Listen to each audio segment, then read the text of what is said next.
Wanneer ons by 'n samekoms is, wanneer ons iewers heen gaan, wanneer daar ander mense is ons geneig om hierdie idee te hê dat dit rondom onsself moet gaan.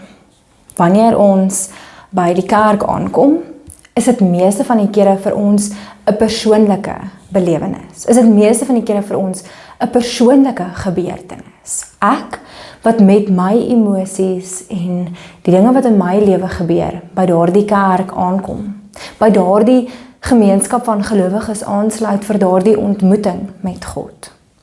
Wanneer ons rondom die nagmaaltafel sit, dan is ons gedagtes dat hierdie 'n gewyde persoonlike oomblik is tussen ons en God.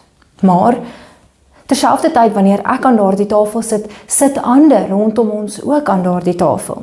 Wanneer ek in daardie samekoms is, wanneer ek in daardie aanbiddingsgeleentheid is daar ander wat ook saam met my daar is. Wanneer ek aan 'n tafel sit om 'n koffie te geniet en die woord van die Here te hoor, dan is daar ander wat saam met my daar is. Dit gaan nie net oor my nie.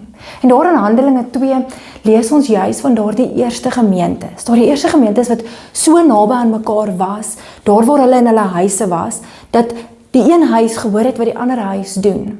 Dat wanneer daar aanbidding was in daardie huis, almal rondom daardie huis dit kon hoor. Dit was nie net 'n aanbidding of 'n bediening vir daardie persone binne in daardie huis nie, maar ook die aan die buitekant. So, wanneer ons by 'n samekoms is, by 'n aanbiddingsgeleentheid is, wanneer ons die Here ontmoet, gaan dit meeste van die kere nie net oor onsself nie, maar ook oor daardie persone wat saam met ons daar is. Want daardie persoon ontmoet ook die Here. Daardie persoon aanbid ook die Here.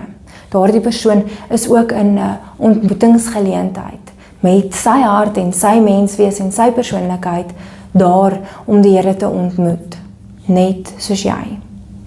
Wanneer ons dink aan daardie beelde wat die kerk gebruik en wat die Bybel gebruik en wat Jesus gebruik om die kerk te beskryf, is dit daardie liggaam van Jesus Christus.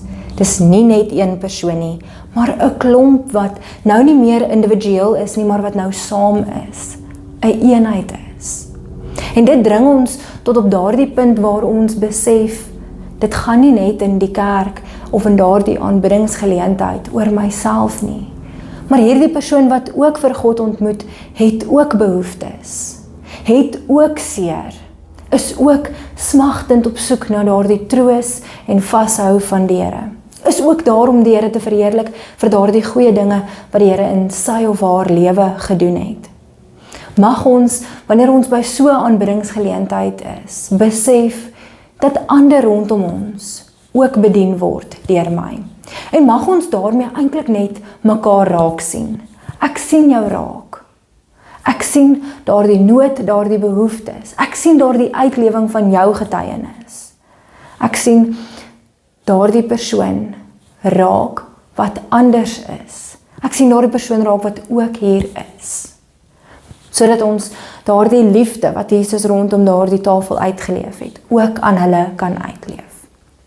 Daardie teksgedeelte dring ons daartoe om ander raak te sien en vir ander ook daardie evangelie te verkondig wat hier naby ons is, met dit wat ons sê, dit wat ons doen en die manier hoe ons lewe.